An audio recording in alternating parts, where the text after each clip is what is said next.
네, 코로나19 통합 뉴스룸 오후 2시 뉴스입니다. 어제 하루 국내에서 발생한 코로나19 신규 확진자는 모두 51명입니다. 지역 감염이 31명, 해외 유입이 20명이었는데요. 그간 수도권에 집중됐던 신규 확진자 발생이 전국으로 확산되는 양상을 보이고 있습니다. 코로나19 관련 소식은 잠시 후에 자세히 짚어보기로 하고요. 먼저 첫 소식입니다. 북한 김정은 국무위원장이 어제 당 군사위 예비회의를 열고 대남 전단 살포 등 각종 군사행동 계획을 보류하라고 결정했습니다. 이후 곧바로 대남 확성기를 철거하는 북한군의 모습이 포착됐고 선전 매체 홈페이지에서는 남측을 비난한 기사 10여 건이 삭제됐습니다. 강푸른 기자가 보도합니다. 김정은 북한 국무위원장이 어제 당 군사위 7기 5차 예비회의를 열고 대남 군사행동 계획을 보류하기로 했다고 오늘 오전 북한 노동신문 등이 보도했습니다. 대남 전단 살포와 접경 지역 군사훈련 등 북한군 총참모부가 예고했던 4가지 계획을 모두 보류하기로 한 겁니다. 대남 전단 사진을 공개하고 1,200만 장을 인쇄했다고 밝힌 이틀 전과 확연히 다른 행보입니다. 연일 이어지던 노동신문의 대남 비난 기사도 자취를 감췄습니다. 군사행동 보류 소식이 전해진 뒤 대외 선전매체 홈페이지에 올라왔던 대남 비난 기사 10여 건은 아예 삭제됐습니다. 최전방 지역에 설치한 대남 확성기 수십 개를 북한군이 다시 철거하는 모습도 포착됐습니다. 정경두 국방장관은 오늘 오전 국회 법사위에 출석해 북한의 움직임을 실시간 파악 중이라며 대남 확성기 철거 동향을 부인하지 않는다고 밝혔습니다. 한편 북한의 군사행동 보류를 환영한다고 밝혔던 국방부는 원론적인 내용으로 입장을 바꿨습니다. 북한의 여러 행동을 예의주시하고 있고 9.19 군사합의는 반드시 준수돼야 한다는 겁니다. 통일부도 북측 보도를 신중하게 검토하고 있다고 밝혔습니다. 그러면서 북한이 이번 회의를 중앙군사위 7기 5차 예비회의라고 밝히고 화상회의 방식으로 진행한 게 매우 이례적이라고 평가했습니다. 또 대남 비난 기사를 올렸다 삭제한 배경 등에 대해서도 시간을 들여 분석하겠다고 밝혔습니다.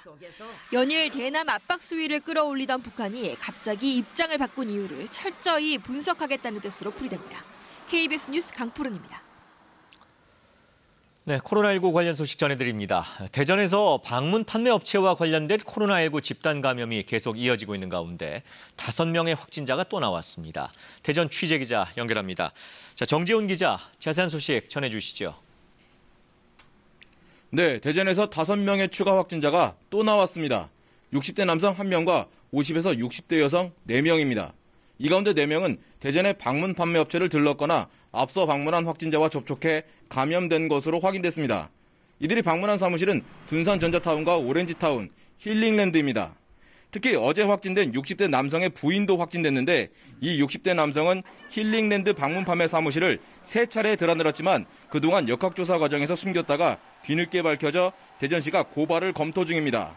나머지 1명인 60대 여성은 대한토지법인 콜센터에서 근무했던 충남 공주의 확진자와 접촉해 확진 판정을 받았습니다. 방역당국이 해당 콜센터 근무자 89명 전원에 대한 검사 결과 확진자 1명을 제외한 나머지는 모두 음성으로 나왔습니다.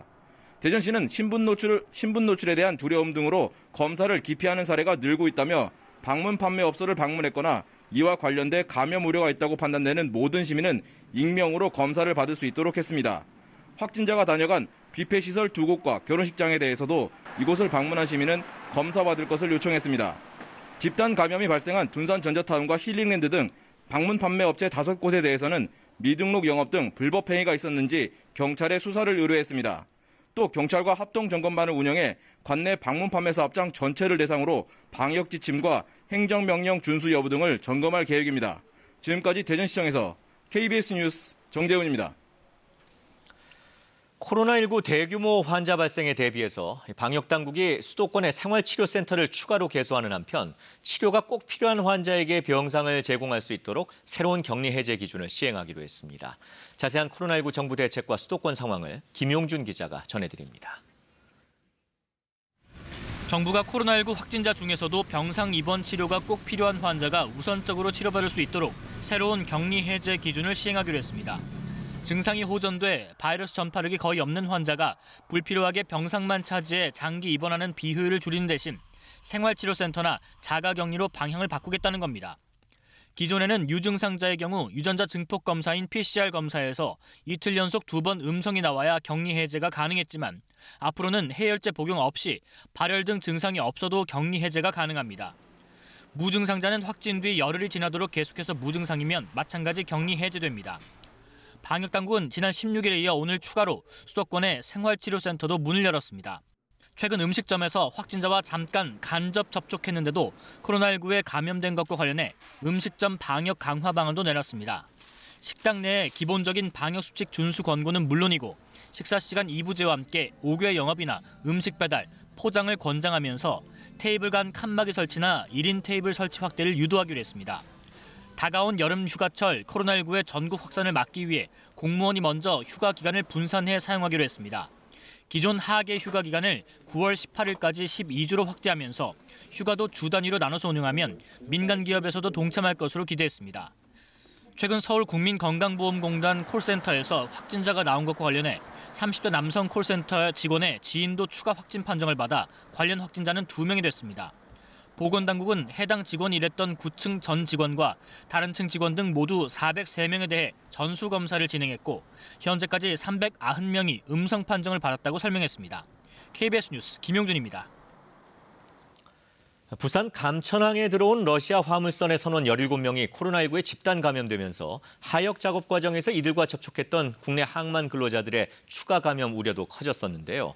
다행히 아직까지는 더 이상의 확진자가 나오지 않고 있습니다. 방역당국은 러시아를 승선 검역 대상에 포함시키겠다고 밝혔습니다. 이 소식은 노준철 기자가 보도합니다. 부산 감천항 동편부두에 입항한 러시아 냉동 화물선은 2척입니다. 러시아 선원은 모두 42명이었는데 이 가운데 17명이 코로나19 확진 판정을 받았습니다. 음성이 나온 선원이더라도 임시시설에 격리돼 한 번 더 검사를 받게 됩니다. 문제는 하역 작업 과정에서 사실상 무방비 상태로 화물선에 올라 러시아 선원과 접촉한 국내 항만 근로자들입니다. 어창이 말씀마다는 어창이 온도가 많이 낮기 때문에 마스크 쓰고 일하기가 그래요. 육상은 또 육상대로 날씨 더우니까 숨이 턱턱 막히게 그런 거고. 항만 근로자 등 모두 170여 명이 접촉자로 분류됐는데 다행히 추가 확진자는 아직 나오지 않고 있습니다. 진단검사를 통해 선박 수리업체 근로자 6명이 어제 음성 판정을 받았습니다. 또 거주지별 선별진료소를 통해 검사가 진행 중인 부산 항운노조 소속 124명 가운데 지금까지 10여 명이 음성 판정을 받았습니다. 부산항의 검역과 방역 허점도 드러났습니다. 검역당국은 검역관이 직접 선박에 올라가 선원들의 건강을 점검하지 않고 서류만 보고 검역증을 내주었습니다. 중앙재난안전대책본부는 러시아를 승선 검역 대상에 포함하겠다고 밝혔습니다. 부산항에 입항하는 러시아 선박에 대해서는 오늘부터 모두 승선 검역을 실시하겠습니다. 또한 선사가 입항일 이전 14일 이내에 하선한 선원에 대하여 검역 당국에 신고토록 하고 또 증상자가 있는데도 신고하지 않은 선박은 입항을 금지하고 미신고 선박회사의 과태료는 물론 구상권을 청구하기로 했습니다. KBS 뉴스 노준철입니다. 네, 오늘도 이제 잠시 후에 중앙방역대책본부의 브리핑이 있을 예정입니다. 연결 전에 잠시 박광식 의학전문기자와 이야기 나누겠습니다. 자, 박 기자, 일단 코로나19 현황 짚어볼 텐데 다시 50명대로 또 확진자가 늘었네요. 일단 계속 또 50명대로 늘었습니다. 네. 어제 신규 확진자는 51명 나와서요. 지금까지 누적 확진자는 12,535명입니다. 네. 다행히 사망자는 어제 나오지 않았고 지금 281명 사망자가 유지 중입니다.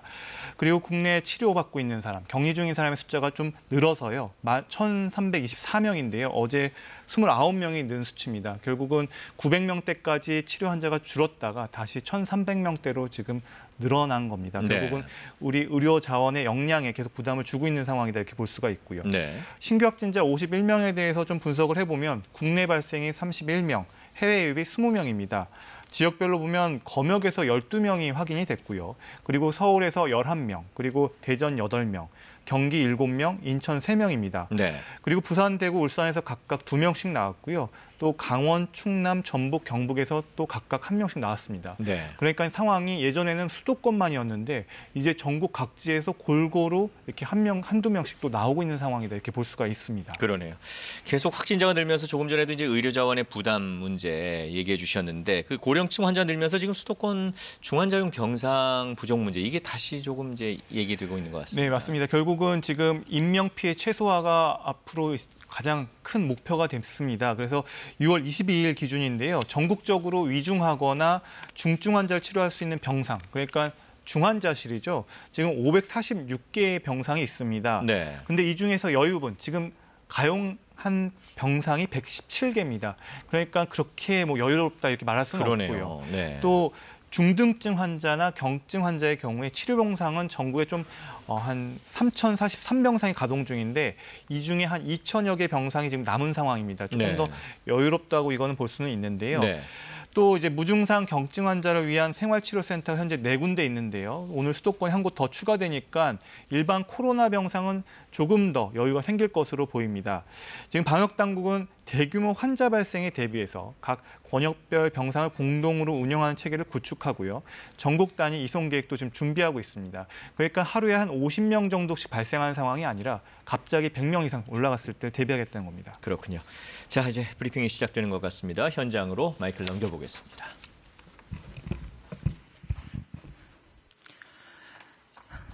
코로나 바이러스 감염증 19 국내 발생 현황을 말씀드리겠습니다. 6월 24일 지역사회 감염은 31명, 해외 유입 감염은 20명의 신규 확진자가 발생하여 총 누적 확진자 수는 12,535명입니다. 신규 격리 해제자는 22명으로 총 87.2%가 격리 해제되어 현재는 1,324명이 격리 중에 있습니다. 어제는 사망자는 추가 보고는 없으셨습니다. 먼저 국내 주요 발생 현황에 대해서 말씀드리겠습니다. 서울 관악구 소재 리치웨이 관련하여 격리 중이던 접촉자 3명이 격리 해제전 검사 등을 통해서 3명이 추가로 확진되어 현재까지 205명이 확진되었습니다. 서울 도봉구 성심 데이케어 센터 관련하여서도 2명이 추가 확진되어 현재까지 누적 확진자 수는 47명입니다. 서울 영등포구 여의도 한강북은 6월 15일에 개최된 자동차 동호회 모임과 관련하여 5명이 신규로 확진되어서 감염 경로 및 접촉자에 대한 검사가 진행 중입니다. 대전 서구 방문 판매 관련해서는 1명이 추가로 확진되어 현재까지 누적 확진자는 모두 58명입니다. 방문자가 31명이고 접촉자가 27명이었습니다. 대부분의 그 방문자와 관련해서는 힐링랜드 23 그리고 자연건강힐링센터 또 가거라 통증아라는 그런 카페 그리고 홈닥터라는 방문 판매 등을 통한 그 확진자 수가 대부분 보고되고 있는 상황입니다. 어제 해외 유입 확진자 수는 20명으로 추정 유입 국가는 미주 지역 1명, 유럽 1명, 그리고 아프리카 1명, 중국 1명, 그리고 중국의 아시아가 16명으로 이라크 4명, 인도 4명, 파키스탄 4명 등이었습니다.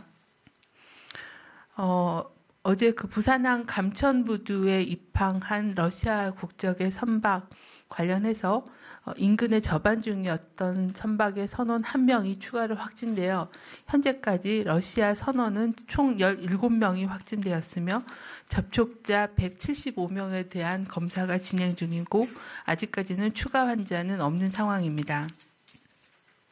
중앙방역대책본부는 항만을 통한 코로나 바이러스 19 감염증의 지역사회 유입을 차단하기 위해 고위험 국가를 중심으로 한 항만 검역을 강화하겠습니다. 러시아를 포함하여 고위험 국가에서 입항하는 선박에 대해서는 입항 10살 이내의 체류 지역과 선원 교체 여부, 입항 시 선원 하선 여부, 화물의 특성과 하역 작업의 방식, 그리고 유증상자 여부 등등의 위험도를 조사하여 코로나19 위험이 있는 선박에 대해서는 승선 검역 및 검사 등을 강화하도록 하겠습니다. 또한 선박회사의 입항일 이전 10살 이내에 하선한 선원에 대하여는 검역당국에 신고할 의무를 부과하여 유증상자를 신고하지 않은 선박에 대해 입항 제한과 과태료를 부과할 예정입니다. 또한 선원과 작업자 간의 비대면 비접촉을 원칙으로 실시하고 화물 하역 및 산적 시에도 마스크 착용 등 방역수칙을 잘 준수하도록 관리를 강화하도록 하겠습니다. 중앙방역대책본부는 코로나19의 전파력 관련된 역학자료 분석과 바이러스 배양 연구 결과를 토대로 임상경과 기반의 확진자 격리 해제 기준을 도입하고 또한 전원 및 입소 기준을 마련하는 등 코로나 바이러스 감염증 19 대응 지침 제9판을 개정하여 내일부터 시행할 계획입니다. 크게 반영되는 두 가지에 대해서 설명을 드리도록 하겠습니다. 먼저 격리 해제 기준과 관련된 사항입니다. 유전자 검사, PCR 검사는 감염력이 없더라도 양성으로 나타날 수 있어서 코로나19를 진단하는 데는 굉장히 유용한 검사이지만 확진자의 임상 증상이 호전된 후에도 장기간 양성으로 확인되고 있고 그래서 격리가 장기화되는 그런 문제들이 발생하고 있습니다. 이에 그 검사 기준과 함께 임상경과 기준의 격리해제 기준을 마련하여 두 가지 기준을 모두 병행하여 추진하고자 합니다. 개정 전후의 격리해제 기준은 표와 같습니다. 먼저 무증상자의 경우에는 임상경과 기준의 경우는 확진 후에 10일이 경과하고 이 10일 동안에 임상 증상이 발생하지 않은 경우에는 격리해제가 가능합니다. 검사 기준은 기존과 동일하여 확진 후에 7일이 경과하고 그 이후에 PCR 검사 결과가 24시간 이상 간격으로 2회 연속 음성이 나올 경우에는 격리해제가 가능합니다. 유증상자의 경우에는 먼저 임상경과 기준으로는 발병 후에 10일이 경과하고 그리고 최소한 72시간 동안 해열제 복용 없이 발열이 없어야 하고 임상 증상이 호전되는 그런 증상이 호전되는 경우에는 검사 기준 없이 격리해제가 가능합니다. 두 번째 검사 기준은 발병 후 7일이 경과하고 해열제 복용 없이 발열이 없고 임상 증상이 호전되는 추세가 있고 그리고 PCR 검사 결과 24시간 이상 간격으로 연속 2회 음성인 경우에는 격리 해제가 가능합니다. 이는 의사의 판단에 따라 임상경과 기준과 검사 기준 두 가지의 격리 해제 기준을 적용을 할 수 있도록 하고 있습니다. 두 번째는 전원 및 입소 기준 관련입니다. 원활한 병상 수급을 위해 환자의 증상 호전 시 병원 내의 전실 또는 병원 간의 전원 또는 생활치료센터의 입소 기준 및 절차를 마련하였습니다. 기존에도 이런 절차는 있었으나 실효성을 높이기 위해 몇 가지 구체적인 절차를 마련하였습니다. 해열제를 복용하지 않고 24시간 이상 발열이 없는 등 코로나19 임상 증상이 호전되어 병원 내에서의 전실 또는 병원 간의 전원 그리고 생활치료센터의 입소가 가능하다라고 의사가 판단한 경우에는 지자체가 해당 환자에게 격리 장소를 변경 명시하여 입원 치료 통지서를 재발급하도록 절차를 마련하여 행정적인 그런 집행을 할 계획이고 또 전원 전실 시설 입소를 통보하였지만 환자가 거부하여 이게 이행이 되지 않을 경우에는 입원 치료비 중 본인 부담금을 그간에는 국고에서 지원했던 부분들을 본인이 부담하도록 할 계획입니다. 중앙방역대책본부는 최근 방문 판매 관련해서 사업 설명회, 홍보 행사 등을 중심으로 코로나19 감염이 지속적으로 확산되고 있어 주의를 당부드립니다.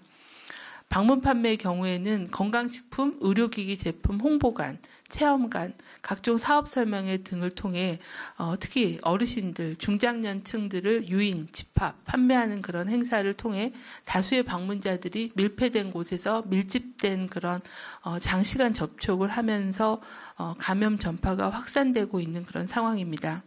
이러한 방문 판매 업체 관련해서 사업 설명회, 홍보 행사 등의 참석을 자제해 주실 것을 요청을 드립니다.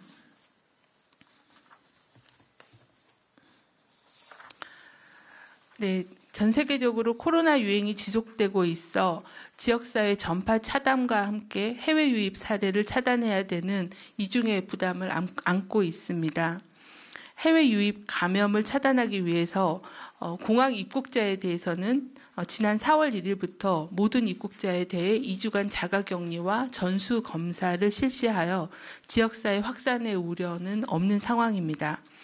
다만 항만을 통해서는 현재까지는 여객선이나 크루즈 같이 그 대량의 입국자는 없는 상황이지만 러시아 화물 선박과 같이 화물선의 선원을 중심으로 한 유입의 위험이 있기 때문에 말씀드린 대로 승선 검역과 검사를 강화하겠습니다. 지역사회 감염과 관련해서는 현재 수도권과 충청권의 방문 판매 관련된 다양한 모임을 통해서 중장년층을 중심으로 한 유행이 지속되고 있으며 시간이 지나면서 고령의 어르신들 중에서는 중증 환자가 증가하고 있는 그런 상황입니다.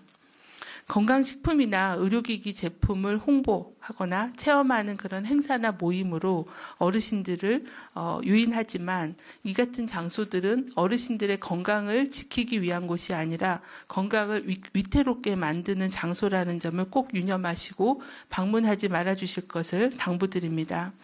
또한 어르신들을 모시고 있는 가족들께서도 어르신들의 건강도 보살펴 주시되 코로나19 감염 위험이 높은 이런 행사나 모임에 참석하지 않으시도록 챙겨봐 주시기를 당부드립니다. 네, 그럼 지금부터 기자님들. 네, 정은경 중앙방역대책본부장의 브리핑을 들어보셨습니다. 박광식 기자와 함께 내용을 좀 정리해 보겠습니다. 자, 박 기자 여러 내용이 나왔는데요. 정리 좀 해주신다면요. 네, 일단 집단 감염 기준 업데이트된 소식을 지금 얘기를 했는데요. 12시 기준으로 아직도 리츠웨이 관련 집단 감염 확진자가 늘어서요. 205명 지금 누적 확진자가 나왔습니다. 네. 그리고 도봉구 성심데이케어 센터 관련해서도 지금 누적 확진자는 47명이고요. 오늘 새로운 집단 감염 연결고리가 또 하나가 나왔는데요. 서울 영등포구 여의도 한강 부근 6월 15일 날 개최된 자동차 동호회 모임과 관련해서 지금 5명이 신규 확진됐다고 발표했습니다. 네. 그리고 대전 서구 방문 판매 관련해서는 지금 누적 총 58명이 확진된 것으로 지금 확인이 되고 있습니다.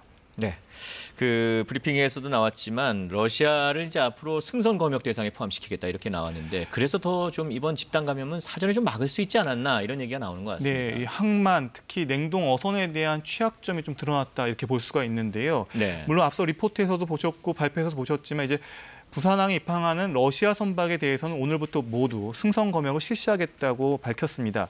사실 이번 사안을 좀 제대로 보려면 선박 검역 체계를 좀 짚어볼 필요가 있는데요. 네.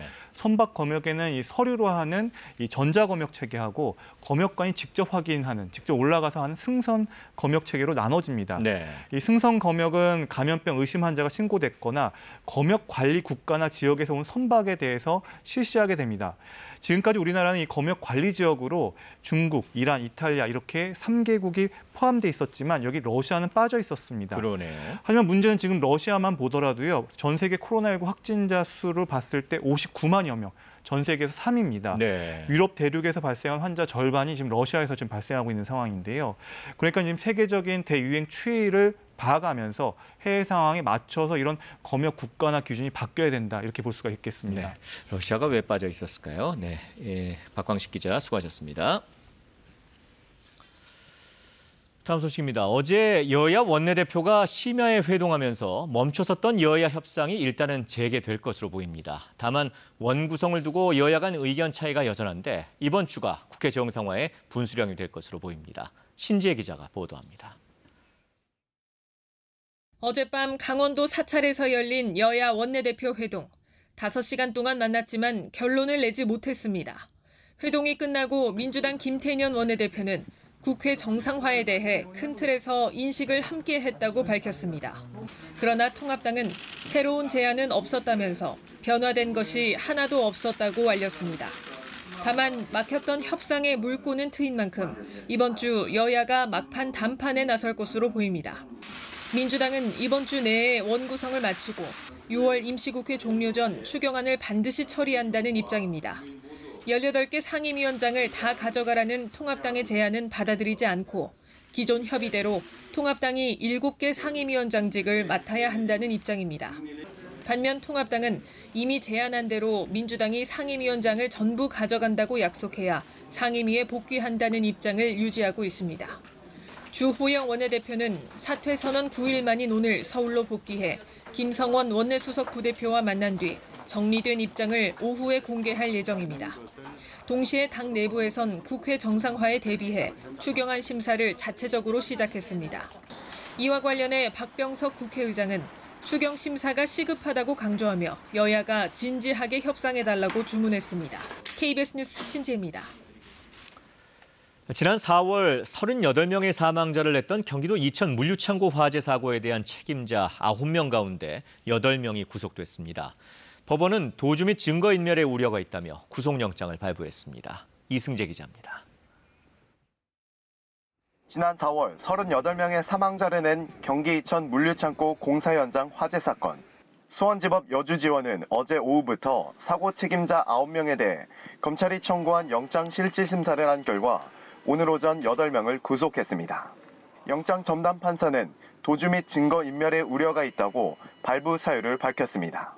그러나 발주처인 한 익스프레스 관계자 A씨에 대한 영장은 기각했습니다. 검찰은 이들이 화재 및 폭발의 위험이 있음에도 동시 작업을 금지하지 않았다고 판단했습니다. 또 비상유도 등이나 간이 피난 유도선 등 임시 소방시설을 설치하지 않아 대형 참사를 일으킨 혐의를 적용했습니다. 영장 실질심사가 열린 법원 앞에선 유가족들이 공사 책임자들에 대한 구속 등 강력한 처벌을 촉구했습니다. 한 익스프레스는 민형사상 책임이 전혀 없다는 입장이며 도의적인 차원에서 회복지원금이라는 명목으로 유가족과의 합의를 유도하고 있습니다. 신병을 확보한 경찰은 향후 추가 수사를 통해 화재 원인 및 책임 범위 등을 명확히 규명할 방침입니다. 이와 함께 영장이 기각된 A씨 등 중요 책임자에 대해선 보강 수사를 한 뒤 영장 재신청을 검토할 계획입니다. KBS 뉴스 이승재입니다. 현재 전국 대부분 지역에 비가 내리고 있습니다. 제주와 남해안 지역엔 세찬 비가 내리면서 제주 산지와 제주 남부 지역에는 호우경보가, 그 밖에 제주와 전남 해안 지역엔 호우주의보가 내려졌습니다.